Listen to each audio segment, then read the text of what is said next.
Cool Initiatives is looking for innovative and creative education technology ideas, platforms and products still in the early stages of development that embody the idea of the future of education.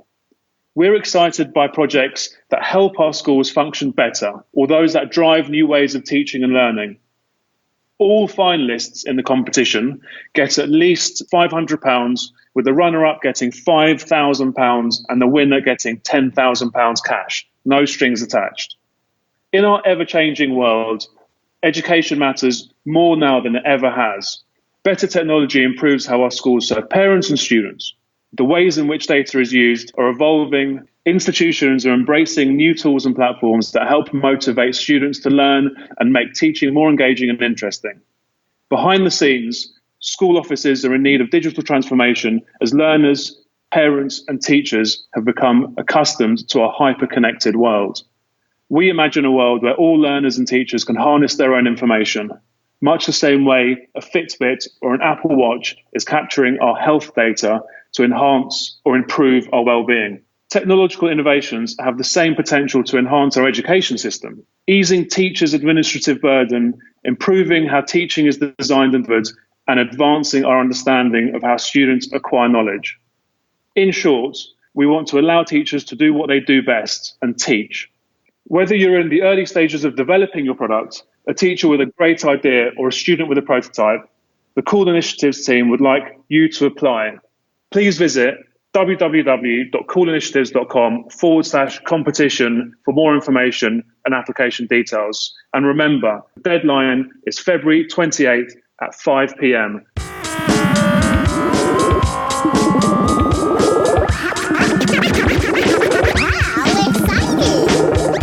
Hello everyone, and welcome to this week's The Edtech podcast, the show about improving the dialogue between ed and tech for better innovation and impact. This week, I'm 1 year older and I've just released details of my fundraiser for Homerton Hospital. I'll be cycling 720 kilometres from coast to coast across France using the so-called Pyrenean Raid route in May. That means multiple Tour de France climbs with no stomach muscles to my name. If that sounds like a challenge you'd like to support, you can text NEL47, then the amount, say £10 or £1,000, to 70070. That's 70070. It's all for an amazing cause and to support Homerton Hospital's amazing maternity team and neurological, paediatric and child health research. What else is happening this week? Well, I'm excited to welcome 3 students from the amazing School 21 in Newham, East London, to the team. Malika, Sungna and Edel will be joining the Edtech podcast as part of their real-world learning programme. Over the next 10 weeks, they'll be research, editing, producing and promoting a podcast taking on the question, is self-directed learning a fallacy?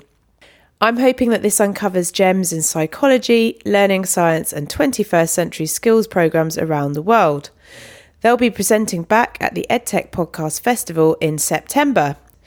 This week, I also welcome Vanessa Gay to the Edtech podcast. Vanessa is a communications undergraduate from the University of Temple and has experience in radio broadcast. Look out for more from Vanessa across our podcast channels and social communities. So, investment comes in many forms, and investment, procurement and innovation is the theme of this week's podcast episode, the first of many recorded at Bett 2018. The first person you heard from today is Hutan from Cool Initiatives, and the reason this episode is out a bit early this week is because there is a deadline you need to pay attention to. The Cool Initiatives Education Challenge are looking for innovative and creative education technology ideas that are still in the early stages of development, and there is £10,000 up for grabs. If you're listening to this shortly after publication, the deadline is the 28th of February, so get your skates on. There's still time and your idea could make all the difference. In the rest of this week's episode, you'll hear from Miss Eleanor Wallen and Gabrielle Eriksson from IMAILE talking about European Commission procurement of innovation tools for education technology and how Sweden, Finland, Spain and Germany are forming a buyers group to get more focused edtech developed for their classroom, teacher and student needs. Plus, find out how many shoes Eleanor Wallen has and more details about the IMAILE Accelerator and Pilot programmes. Aside from IMAILE, you'll also hear from Dr. Melody Lang, the CEO of new company Edvinca, looking to support international edtech companies with global ambition. You'll hear which are the 3 areas Edvinca are looking to invest in, plus how long Melody Lang would survive a zombie apocalypse. All the show notes from this week's episode are available at theedtechpodcast.com, where you can also join our newsletter. Thanks to everyone involved and have a great week.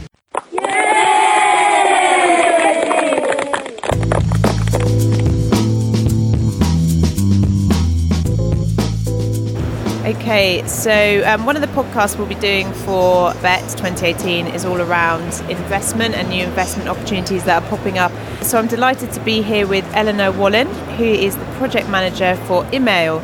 So we'll find out in a moment what IMAILE is all about, but welcome Eleanor. Thank you very much. So the first thing I'm doing for all of my lucky guests is you have to pick a number from 1 to 100, and I'm going to ask you some 99. 99. Number 99, just to get to know you a little bit better. If you had 10 minutes on national TV, what would you talk to the nation about? Now it's the time when you should say something really smart and you had to prepare. No, I would probably talk about the importance of, in a society where almost everything is based upon technology and science, there is actually a very low level of understanding of technology and science. So I would talk about an increased understanding of those subjects for the people, in order for the people to have a democratic way of deciding on future innovations and future technology and future science, so bring the voice to the people. Number 6, how many shoes do you own? Oh, that was even more hard to answer. Maybe 20, 30, I think. And then finally, what's the best thing to put on toast? The best thing to put on toast is peanut butter and jelly. Okay, there we go. Now we've got to know all the very important things about you. Yes. So let's move on to IMAILE. Yes. IMAILE is the first pre-commercial innovation procurement project in the sector of education on European level. So we have a lot of definitions here. We talk PCP, which is pre-commercial procurement, and there is also PPI, which is procurement of innovations. And this is a new tool that the European Commission has developed and is enabling European organizations to try out in order to see what difference we can make when it comes to technology and innovations to reach the market based upon customer and the needs of the end users.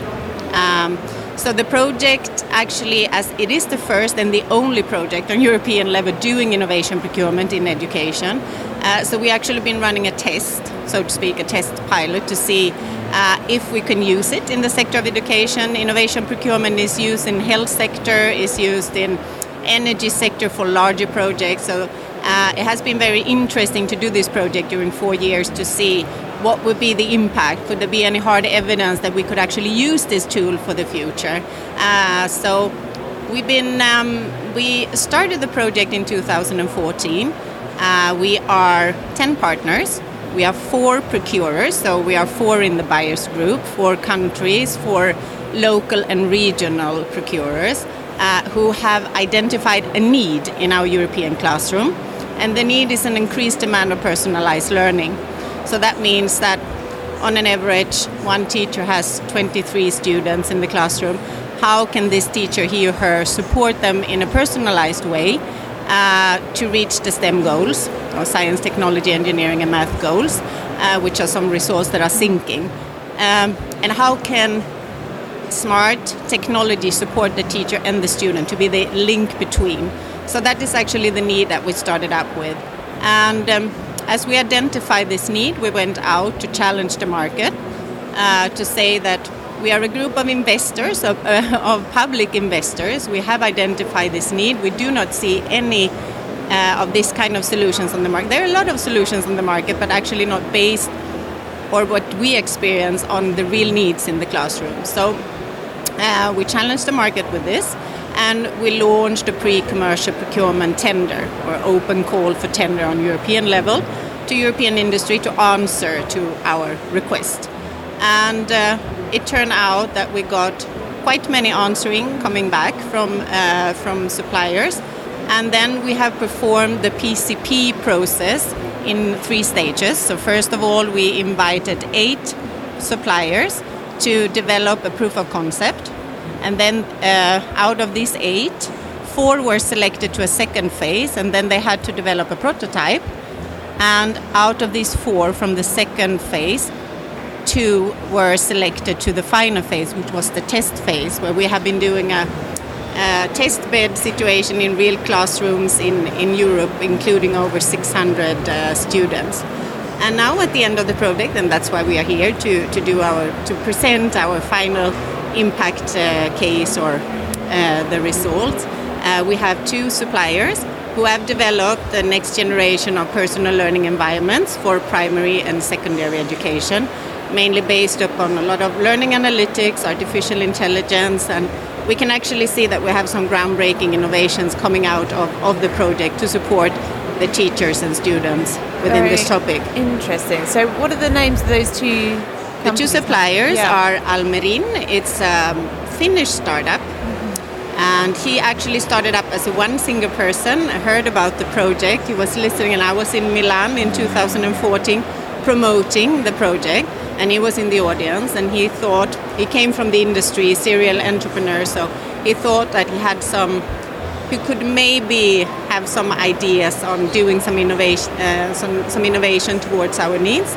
So he set up a company, and they developed the JIP3 product, or the JIP3 PLE, which is very much based upon artificial intelligence and a virtual tutor who is supporting both the teacher and the student, the teacher to save time, and the students to find personalized content, personalized learning paths, etc., assessment, automatic assessment, stuff. So that is Almerin, the Finnish startup, and then we have Amigo, which is a Spanish. I will actually now introduce Gabrielle Eriksson here, who is the contract manager, because we both know the companies, but just to let her speak a little bit, introduce Amigo. Amigo is made up of a consortium of 2 Spanish companies, one small startup company, MyDocumenta, and then a big publishing company that's been like for over 100 years in business. That's EDB. So those companies together with, in the first phase there were another company also, Gradient, that was involved, but then later on only the 2 other companies continued. So they started up and developing Amigo PLE, which is also based on learning analytics and promoting the students, making the student to enable to visualize their own learning paths and to see their own improvements. But there's a lot of it. I mean, we can't really go into the details of the innovations, but there is groundbreaking innovations for both suppliers. So what's the sort of next step? So my understanding was that you were also here to offer up a potential next round of investment. Is there funding on the table for people wanting to also get involved in evidence-based, impact-driven edtech as well? Or is it about showcasing now these 2 organizations and what they have developed? No, I think it's a combination of everything that you just mentioned. So first of all, we are here just to present, because what we have been doing is it's not only 2 innovative products for learning technology, it's also a completely innovative process in order how to achieve those innovations. It's also a completely innovative funding tool or funding opportunity, both for like the startup that I mentioned before, which has, for a startup to enter a PCP, for example, can enable a lot of development for this company. So he was from 1 person coming up to a company today of 24 persons, for example, with a lot of extra investors, because he got funded these contracts. So with the PCP contract, he can knock on doors to other investors and say, hey, look, these people believe in me. They have a need already identified. I have the solutions. Would you like to join and invest? So it has been proven that PCP, which is what we are talking about, is both the method, which is to finance innovations based upon real needs from the classrooms and from the procurers. And which countries or which classrooms were the needs identified and then the products developed? Yes, we are representing Sweden, which is a municipality of Halmstad, and that's the coordinator of the project. So there, the test and the needs have been identified in Sweden, in Finland. We have a municipality called Conneves in Finland. In Spain, there is the City Council of Viladecans in region Catalonia. And in Germany, we have a region, so it's region Saxony-Anhalt. So these are the four. We are the buyers group. So we are the ones who are collaborating together in order to identify the needs.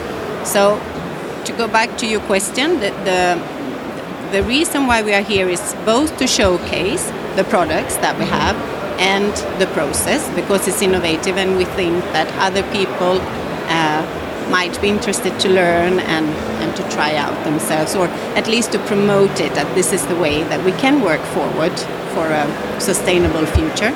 And the other part is to say that, okay, so we tried this out. We had some bumps in the road, but we were quite successful and we have some results, both what you should do, what you shouldn't do. And then we take this next step. So the next step and the follow-up of our project is LEA, which is Learn Tech Accelerator, where we will work with the European stakeholders, both from demand side, supply side, experts, to increase the awareness of what we did with the innovative procurement and how you can use this as a tool to develop learning technology. And we will also proceed with the two companies we had, or make to deploy the solutions. And we will also see if we can find some new a start for another European PCP coming up in this project. So it's kind of like a bridge from what we learn and how we can meet the future. So that's the next project that we are going to come up with. And if listeners from the UK, the US, Australia are listening in and they think, great, I want to connect with those two companies. Yeah. You mentioned the four countries in the beginning. Yes. But will they be able to also access what you've developed with these companies? Yes, you have to, when you do a PCP, which is the pre-commercial procurement, the products are at the technological readiness level from 5 to 7. So I think that we are on 6 and 7. And in order to be commercial product, you have to be at 10. Mm-hmm. So there is still some test and some development that needs to be done. But I mean, software is that what we develop, it goes very fast. So I would recommend, we have a web page which is IMAILE.eu, and there you can find all the information both on the suppliers, on us, if you would like to get some more information on how to do it. We will present the results, we are presenting films on the products, so it's like a showcase and a streamlined process on how to do it, or the benefits or the products in order to purchase. Very interesting. People listening in that would like to find out more about the accelerator, the same thing, they should go to the website. And yes. Is there a deadline for them to enter? Or what we have done is that we actually already got the funding from the European Commission, so we are a consortium already very eager to start. So the start will be the 1st of March, but we have opened a window for other stakeholders to join as observing organizations in order to learn. And we have definitely opened a window for the industry in order to, not only as partners, but in order also to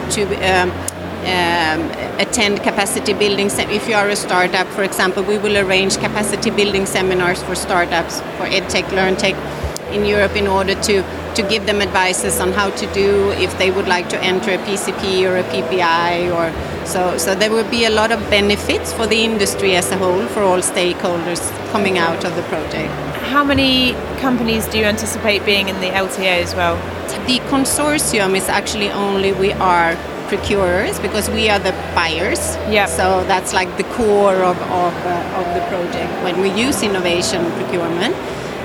We have some companies involved, but they have certain tasks in the project. So what we will do, we will open to European industry. So there is not like a limit of how many can join, but we cannot, there is not like that we say that we have 1 million euro funding for you or 1 million, but we will start to investigate how to allocate this money for the industry and for the procurers within the project. Okay, very interesting. Well, thank you for explaining it. So you mentioned the website, and you guys are on Twitter at IMAILE, is it? So we'll drop that in the show notes as well. But thank you very much. Thank you. I'm here with Melody Lang, CEO of Edvinca. So welcome. Thank you. Melody, before we begin about all of the investment stuff, I've got my special book here. So you have to choose a page between 1 and 100. 77. 77. Do you consider yourself an adult? Definitely not. Okay, that's a good answer. To what extent do you make your own fate? That's a very good question. I think it's about keeping an open mind so that you're receptive and open to everything the universe is putting on your plate. On your plate. Yeah, that's probably true. And one more. How long would you survive a zombie apocalypse? How long would I survive? Yeah. Are you a fighter, or would it be over in a second? I would be a fighter. So what's Edvinca? Edvinca is an investment company exclusively dedicated to educational technology, Edtech, and was set up as a joint venture between Hambro Perks, based in London, and DLF Venture, based in Luxembourg. It's a big announcement this week about the fund, and I think, we can talk about fund and company later, but when abouts was this sort of set up? Obviously it's launching now, and who exactly is it relevant for as well? So how are you going to start identifying who will receive some of the benefits of that fund and so on? So Edvinca itself was incorporated last month, so this is very recent indeed, and that's why we thought we would be at Bett to get our name out there and say who we are and what we're about. The beauty about Edvinca is that even though it's a brand new name for the EdTech industry, it's actually inherited the EdTech portfolio companies of Hambro Perks, and those include PyTop, that we're very familiar with, and Cortext. So two companies that are doing extremely well and that were funded by Hambro Perks from the start. So PyTop obviously won their Innovator of the Year award last night. As you mentioned, they've been on the podcast before, so hopefully listeners are familiar with them. Cortext, more on the publishing side of things. I know before when we were speaking, you mentioned there being sort of three main pillars that you're going to invest in. Can you tell us a little bit about that as well? Yes, absolutely. So the first pillar is about digital content creation and delivery. As we know, publishers are now moving all their content to digital format, and how can we help them do that? But also, how can we make sure this digital content is best delivered to students? So Cortext falls in that first bucket. The second one is extracurricular distributed learning. In the developed world, we would like to help indeed institutions modernize. In developing countries, however, institutions are either non-existent or not in the way of changing and transforming education. So we can go directly to the users, or directly to the users, so that maybe parents can purchase products or solutions for their children or students themselves. And when I say extracurricular, it means that then we're no longer bound to national curricula. A good example of a company falling in that bucket would be, if you're familiar with, there's in India Baiju Education, doing extremely well. And that's a company backed up by the Belgian fund we're affiliated with, Verlinvest. But also, obviously, all the language learning apps, maybe like Memrise, would fall in that bucket, because it's really directly to the user and not necessarily curriculum based. Interesting. And the third one is, how can we bridge the gap between graduates and corporates? So we all know that graduates are absolutely not job ready. I mean, they're ready to be professor at universities, and corporates struggle to find the people with the right skills.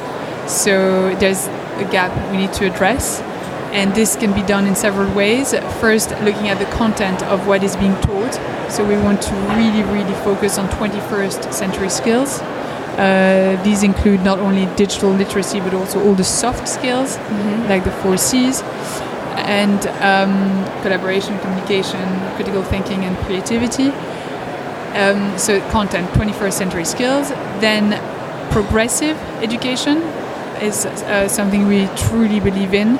Let's step away from the traditional educational system and look at project-based learning, and learn students how to learn so they can reteach themselves as they go during their whole life, because they're going to have to be very versatile and adapt to a never-changing world.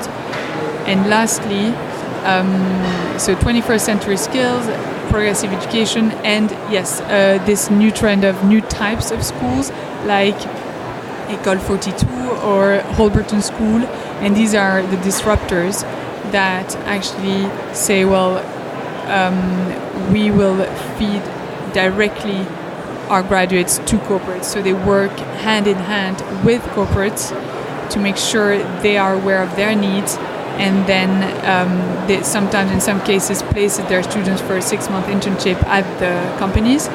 And then the barrier to entry for the students to get into those innovative schools is based on psychometric testing often. It's less of an academic criteria. So it's a totally new, different model. And the beauty about that model as well is that, yes, not for École 42 because that's philanthropy, but for Homerton School or We Think Code, that's an École 42 based in Johannesburg. The business model there is that the studies are free, entirely free for the learners, because they're being sponsored by corporates who then get prime access to the graduates. Yeah, we had the head of pedagogy from École 42 on the podcast, so it was really, really interesting. And I then sort of went down a bit of a rabbit hole looking at Facebook groups of École 42 and all the new cohorts coming in, and it's quite an intense process, I think. I spoke to someone who was on it, but really interesting. So one for people listening in, is the investment open to international companies? Yes, absolutely. That is really what we want to also emphasize, is that we have a global vision. So we are looking currently at companies in Africa, in Asia, I mean all around the world. So we are open to any companies. And then the idea is that one of the main criteria for us also to fulfill is that we want the companies we are looking at to be obviously scalable, but also have a potential for internationalization. So it's not, the right thing for someone who's only focused on the UK market. It has to be international. Correct. And then obviously cultural fit is a big one for founders, and as businesses grow. So what can a founder expect from partnering with you as well? So because we invest at such an early stage, indeed, we need to have a total fit with the founder. Founders' same vision and be aligned, and that becomes very subjective as well. So after having looked at his business, looked at all his documents and data, done our due diligence, well, even before the due diligence, we would meet the founder for sure in the very, very early days to sit around the table, and we would know straight away if there's a fit or not, because that's very personal and subjective, I guess, because we are very active investors and we are hands-on. So because we're going to grow and scale the company alongside the founder, we'd better get on. Yeah. This seems to make a lot of sense. Okay, so how are you working with other existing edtech incubators, accelerators to identify what's out there as well? We are trying indeed to work hand in hand with everybody in the edtech industry. And the beauty about this industry, so obviously not only am I passionate about education, this is the reason why I'm doing what I'm doing, but also it's very much a feeling of together we're stronger. So there's no such thing as competition. like you maybe have in other industries. I don't know, because it's not only for profit, it's also for good. Yeah. And we want to make a difference, and we're really passionate about what we do. It's like, how can we collaborate? How can we partner to make things work? So with that in mind, yes, we are working very closely with Emerge Education. So we have access to all their cohort to see if there's any investment opportunity coming out from their program, accelerator program. But we've also been talking with Rose Lockin at UCL with the Educate program, and with Barbara Kirshen at UPenn, how we can collaborate as well.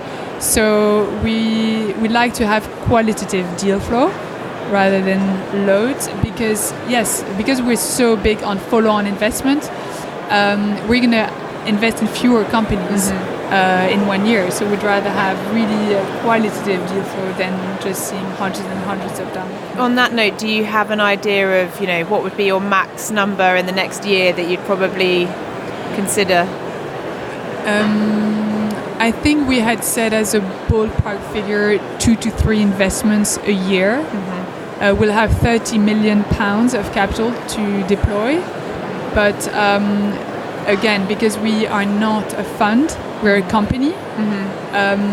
It's permanent capital for long-term investment, so we have no specific timeline. We're there for the long term. We want to hang on to the businesses. We don't want to be looking at any exits anytime soon.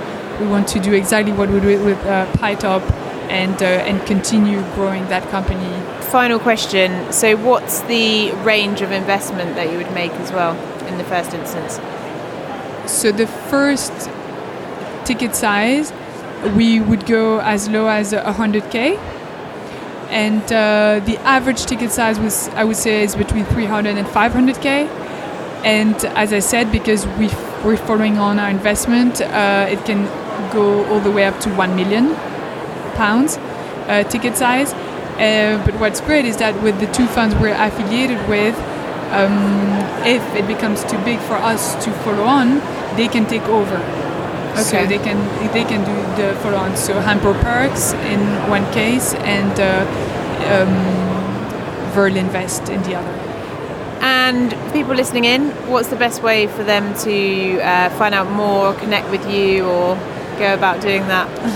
So you can find out more looking at our website to start with. So that's edvinca.com. And then if you want to reach out, there's a little box there where you can enter your email and we'll reach out. Yeah. And I think you guys are on Twitter. And then, yes, indeed, the Edvinca Twitter. Please do follow us if you want to have news about what we're up to. And this is Edvinca _. Perfect. Well, thank you very much, Melody. Thank you.